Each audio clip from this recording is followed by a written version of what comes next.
got Kelsey on the line. Kelsey, how can we help you today? Hey, guys. Good afternoon. Hey, thanks for hanging on for so long, Kelsey. How can we help today? No worries. So my husband and I, we are in baby step number 2. We have 4 kiddos going on number 5. And we are trying to get our kids on board with what we're doing at home, and we're really struggling with our oldest. I've got to apologize for this. No, that's okay. Hard to get through this one. So we actually got full custody of our oldest in February. And he went through a really emotionally traumatic experience with his biological mother in August. And he's been doing therapy and really doing as much work as an 8-year-old can do on his end. And his dad we're at the point where we're wondering how we can kind of help him along with being with his mom. He is used to getting gifts and going on shopping sprees and that kind of thing from his grandpa. They all live together. Anytime his mom would come up short, his grandpa would kind of take him to go and spend all kinds of money and just kind of cover up what happened. And we're trying to help him understand that we love him and care for him, even if we don't go to the store and get a toy every day, or even if we don't go to the gas station and get a snack or go out to eat.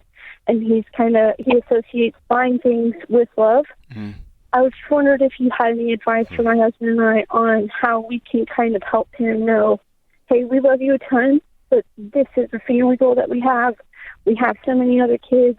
We want to make sure that you're feeling loved, but in a way that's also going to help our family progress at the same time. Yeah, I love that question, and thank you so much for your heart and trust with that question. How old is he? He's 8. Oh, beautiful. Okay. So here's a couple of things you can do with an 8-year-old and any kid that suffered a traumatic injury or a traumatic relationship break. Good for you for getting in professional help. Good for you for going through the gnarly, messy, gritty transition to get full custody. I know that's not fun or pleasurable for anybody. He's going to have some healing to do. Some things you can do with an 8-year-old involve asking him to take ownership and leadership of helping with the younger kids. He's going to have to be built up from the inside out. I'll put it that way. Right now, he's got a lot of external plugs to internal holes, and those things leak. They don't work. And so you can't plug up hurt or missed relationships or gap in connection with toys and food and things. But for the 8-year-old mind, it Band-Aids over to the next day, to the next day, the next day. So you're in for a long transition, but it's going to be quicker than you think. What he will need more than anything else is your direct attention, your love, and direct connection. And those sound dramatic and hard. With 4 and 5 on the way for you, that's going to be hard. Your husband's going to have to step in that gap in a major way. But these are little things like, hey, will you grab one of the other kids and let's go outside and play soccer this afternoon? And he's going to say, I want to think, and say, I know, I got you, but I want you to come out and play soccer with me. Or, can you help take these other 2 kids? Would you go read to them? Would you go show them what a big brother does when, right? And so what you want to do is you're going to build him, you're going to heal him from the inside out. And that's through ownership, teaching him leadership. And here's going to be the hard part. You're going to have to teach him boundaries. Kids desperately crave boundaries. And he's never had them. Or the ones he had were fake and they fell over. Somebody else propped them up. And there is going to be a transition time. It's going to be painful. It's going to be annoying. You're going to think, are we doing the right thing? The answer is yes. But you're going to have to put up some firm boundaries. If you help with X, Y, and Z, then you can earn your way to some own money of your own that you can buy your own toys with. And then he's going to smash up against those things to see if they hold. He's going to crash against your boundaries and see, are they strong? Do they really love me and care about me? And that's a process he's going to have to learn. And that's going to take a couple of years. And so you just have to buckle up with that one. But I would start with ownership, leadership, asking him to take an active participant, older brother leadership role in the house. And then catch him being good. Yeah. Praise him when he does right. Don't just look for the things, oh, we don't talk like that in the house. We don't. Find him when he when he acknowledges that one little sibling who said, "Can I get some water?" and he grabs a cup and does it, pull him aside and look him in the eye and say, "Hey, thank you for doing that. That's right. Thank you for being a leader in this house." And he will heal from the inside out. It's not going to be easy. It's not going to be fun.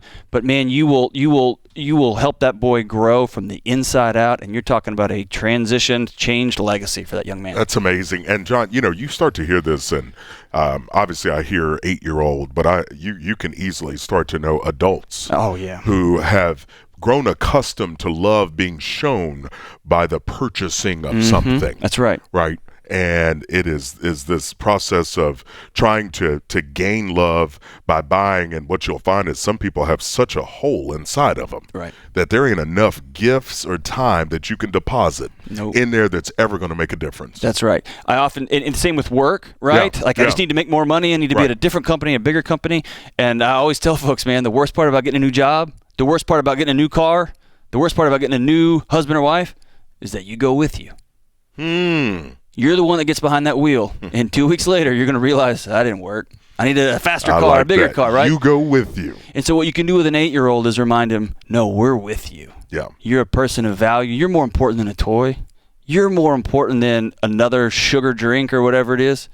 You've got value because we love you.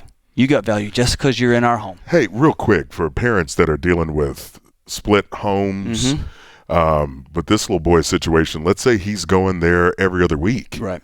And so the work you do with him as it's moving forward, then he goes back to Disneyland or Toyland, right? And then coming back. So you would think for Kelsey and her husband, they're going to have the long haul. You're playing a long game. It's a long game. You're playing a long game, and one day that 22-year-old's going to look back and say, "I was loved." Yes, I was loved. That's good. I got high one place, I was whole in another place.